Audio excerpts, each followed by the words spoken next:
Single female lawyer fighting for her client, wearing sexy mini skirts and being self-reliant. Single female lawyer having lots of sex.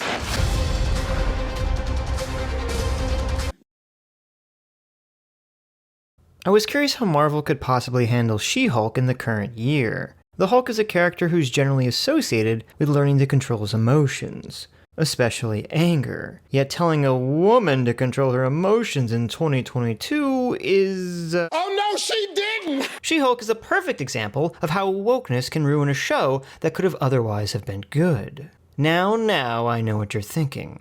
But listen, writing a story about female empowerment is fine. But you know, in order for that empowerment story to take place, our main character has to first be not powered, so that the story can actually be about them gaining their empowerment. Otherwise, it's just a power fantasy. Like one of those terrible ICK Japanese cartoons, where the main character is just an overpowered loser. Which I mean, okay, if that's what you want, fine. But that isn't gonna make a good live-action Marvel show. It also helps when the character has this little thing called flaws. I know that strong women are goddesses made flesh, and we should thank the lucky heavens for a mere gaze at their visage.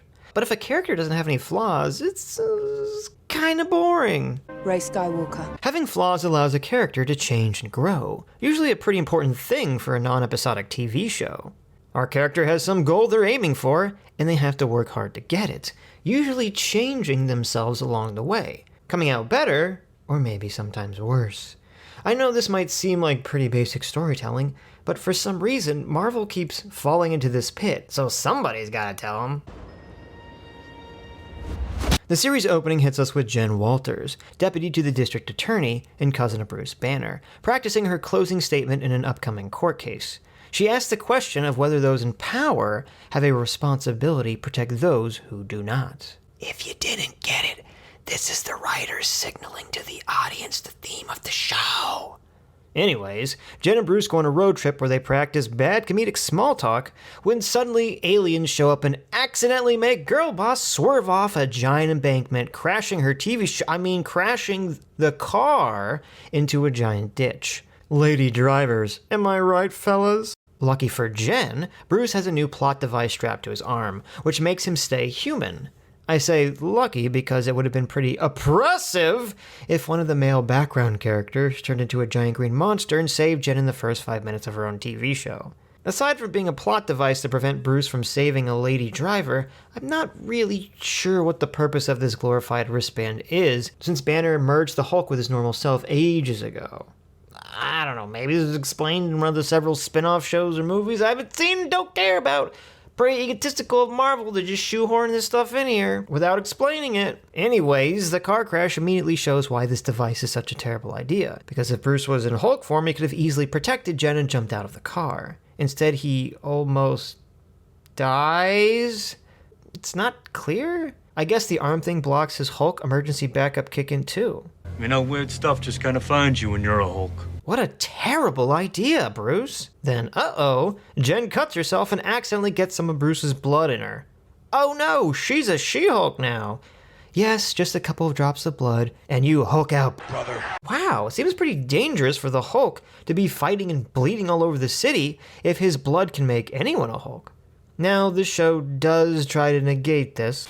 It's way too dangerous to get out in the world, even if there's only a 1,000,000% chance that it makes another one of us. But even at those odds, you'd think bad guys would still at least try to replicate it. I mean, even Bruce thinks it's best to destroy her blood samples.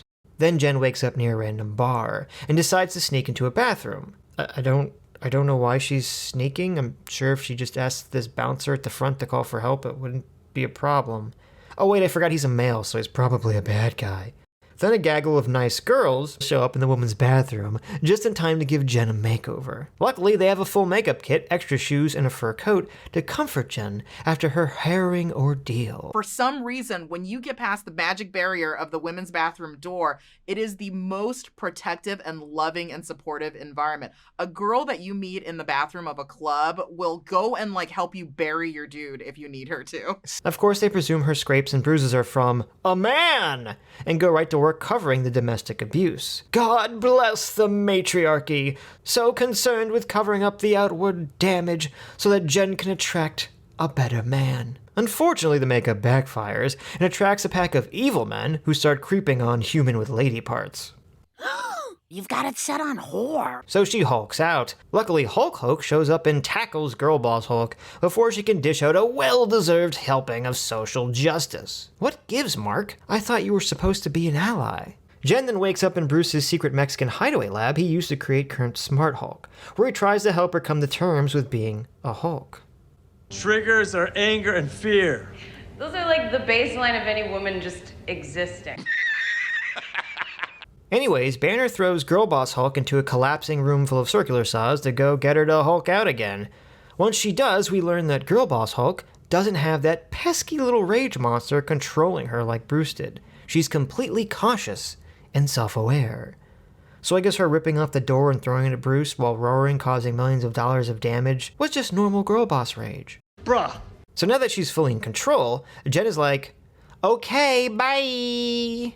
And Bruce is like, whoa, little lady. You gotta train so you know how to control your hulking out. Because, you can, kill thousands of people and flatten entire cities? So Jen reluctantly agrees to listen to a participant of the lesser gender. Okay, I'll be careful. You can't be emotional. Then, through the magic of continuity errors, Jen in the next scene is reverted back to human form again, despite the previous conversation being about trying to figure out how to do that. Oh well. Anywho, cue the training montage where Bruce teaches Jen how to control being the Hulk. Of course, because Jen is a perfect, strong, independent Hulk that doesn't need no man, she has absolutely no problem and aces every part of the training on the first go with ease. Anyways, during some island yoga, human girl boss decides she's already a superior Hulk, because ladies have to deal with real stuff men just wouldn't understand. Here's the thing, Bruce. I'm great at controlling my anger. I do it all the time. When I'm catcalled in the street, when incompetent men explain my own area of expertise to me, I do it pretty much every day, because if I don't, I will get called emotional or difficult, or might just literally get murdered. So I'm an expert at controlling my anger because I do it infinitely more than you. Oh my god! Just as I suspected. Your daughter's been facepalming at your stupidity for so long it's becoming dangerous. Don't worry, we're coming back to this. So she decides it's time to leave and get back to being a lawyer girl boss, when Man Hulk tries to literally stand in her way. Luckily for every gender study major writing this TV show, Hulk is just a feckless man trying to keep the lady down, so Jen tries to run him over with her car. Now, I'm sure it's not really a big deal since Hulk is a god-punching monster, and this is just a tiny little Jeep, but somehow Woman Driver manages to knock the freaking Hulk over into an anime pile of rocks with her little Jeep. Then girl boss Jen, she, not Bruce, she proves that she has control over her emotions the entire time by, and get this, getting mad at Bruce for reasonably being cautious and hulking out to fight him.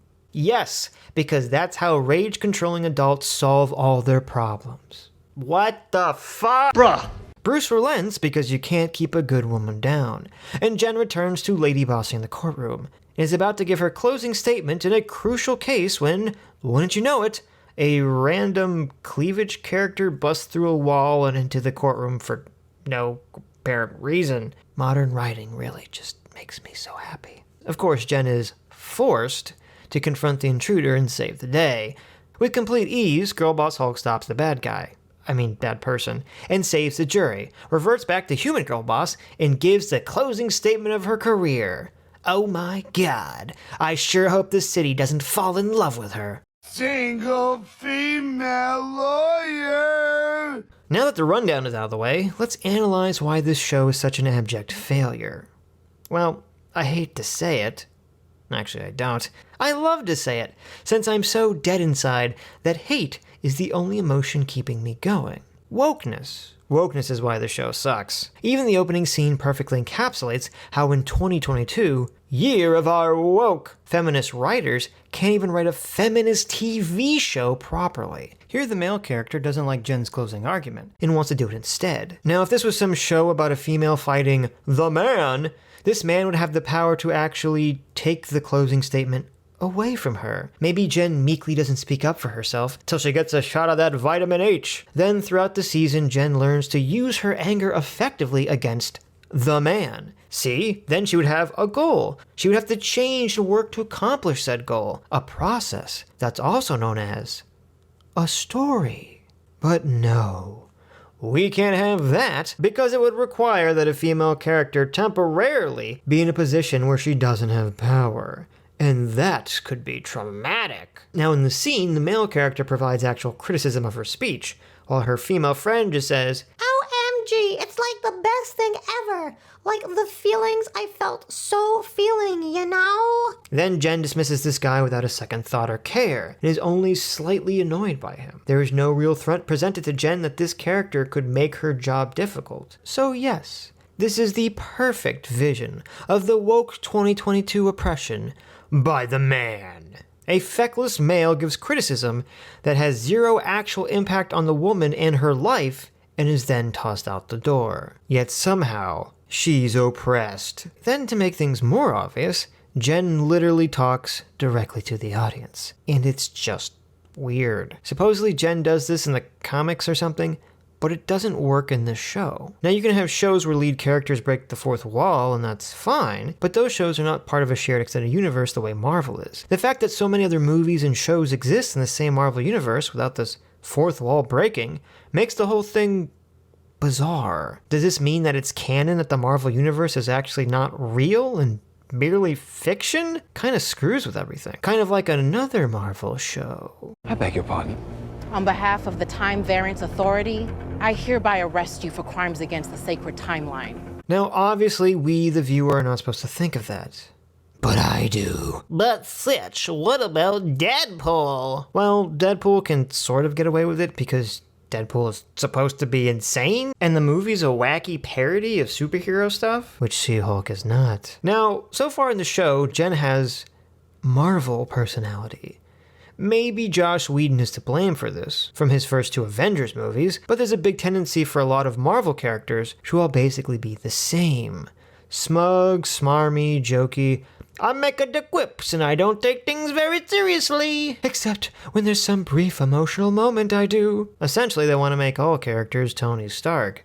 Which doesn't work because very few mortals got so lucky in their starting charisma role as Robert Downey Jr. Anyways, I bring this up because a training sequence between Jen and Bruce would have been a great place for us, the audience, to learn about the two of them. Bruce has grappled with being the Hulk for over a decade, and while most of the Marvel movies are pretty light, it's always hinted at darker things for Bruce. I got low. I didn't see an end, so I put a bullet in my mouth and the other guy spit it out. And Jen is now thrust into a new situation she doesn't want to be in and she didn't choose. Having Jen show some weakness might just make the audience more sympathetic and root for her, want to see her succeed. But don't worry, folks, this ain't no Luke Yoda scene. No, instead, because say it again, it's current year, female Hulk must have no flaws! No flaws! Girl Boss Hulk has zero problems and completely succeeds at everything without even trying. So instead of a touching scene where the master imparts his lifetime of wisdom to a young and inexperienced student, and maybe they both learn something valuable from each other, we get a montage of Jen acing all of Bruce's tests with boring ease, while Bruce looks on with an annoyed face. That's it. That's the joke. Get it? It's funny. Bruce spent years being an actual interesting conflicted character, and Jen just gets to skip all that character development.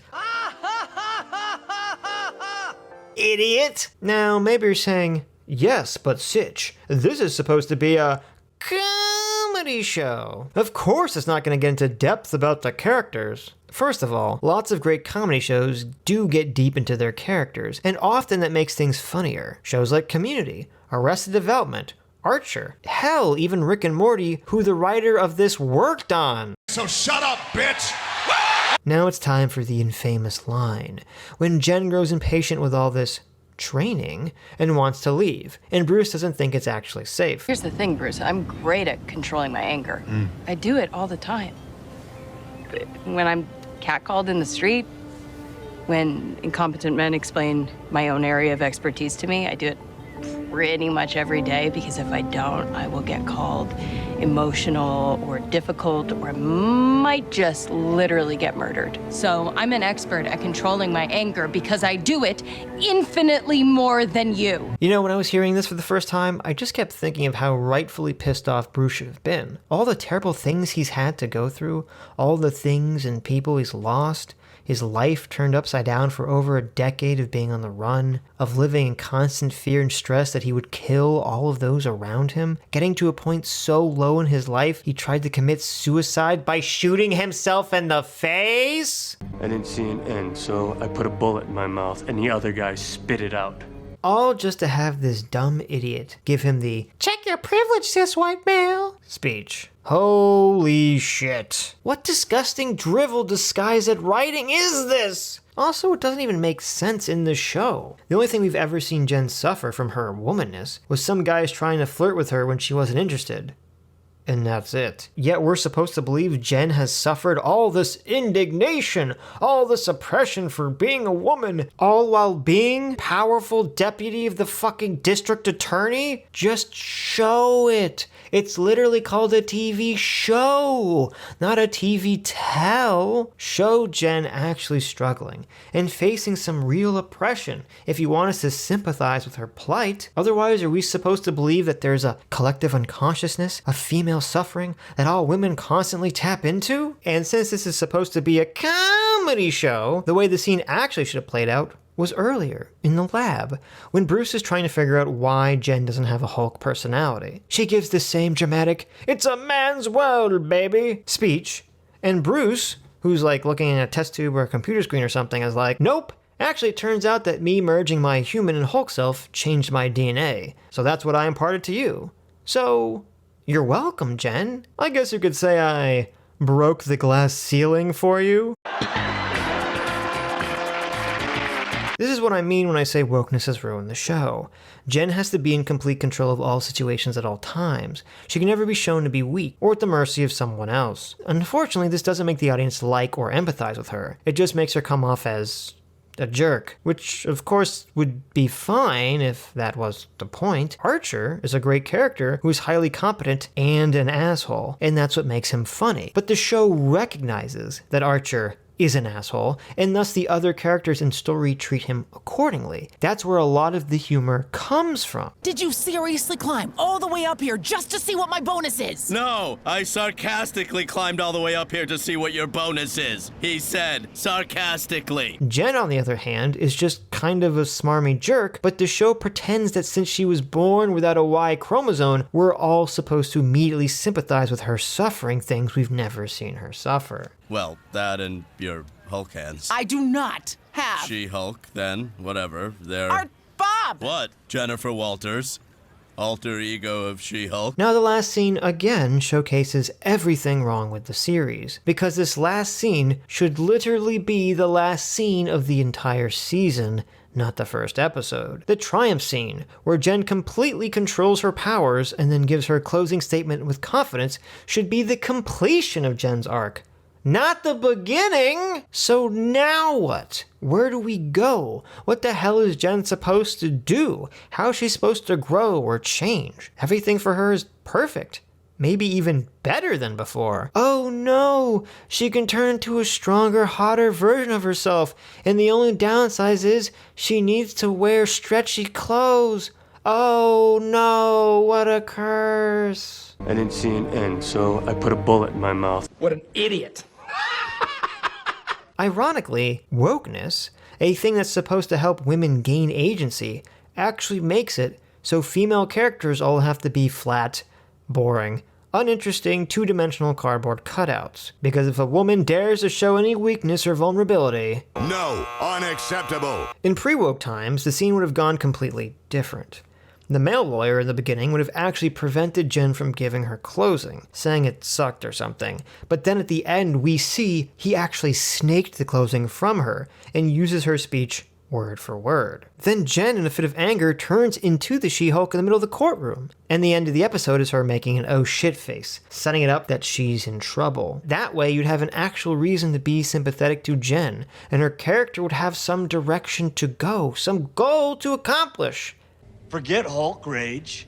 Just regular anger means death and destruction for everything and everyone around you. And I'm telling you, when people start seeing you as a monster that never goes away.